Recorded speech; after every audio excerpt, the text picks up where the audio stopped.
అమలా పాల్ తమిళ దర్శకుడిని పెళ్లి చేసుకుని కొన్నాళ్ళు బానే ఉన్నా తర్వాత విడిపోయారు. విడిపోవడానికి కారణాలు తెలియకపోయినా తమిళ స్టార్ హీరో ధనుష్ తో సాన్నిహిత్యమే దీనికి కారణమని పుకారు జోరుగా వినిపిస్తోంది.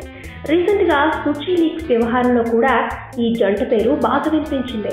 విఐపి సినిమా తర్వాత వాడా చెన్నై సినిమాలోనూ అమలాను ధనుష్ హీరోయిన్ గా తీసుకోవడంతో ఈ పుకార్లు ఊపందుకున్నాయి. అయితే సడన్ గా ఈ సినిమా నుంచి అమలా వాకౌట్ చేసింది.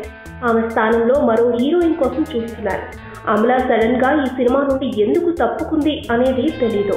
డేట్ ఇష్యూ అంటున్నారు, కానీ ఆమెకి మరీ డేట్ ఖాళీ లేనన్ని ప్రాజెక్టులు చేతిలో లేవు.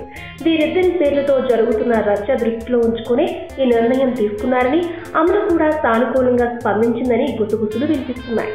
సుచి లీక్స్ వ్యవహారం తర్వాత ధనుష్ కార్యకలాపాలపై రజనీకాంత్ ప్రత్యేక దృష్టి పెట్టారని, అతని ప్రాణ స్నేహితుడు అనిరుద్తో కూడా ధనుష్ దూరంగా ఉంటున్నాడని గాసిప్స్ ఉన్నాయి.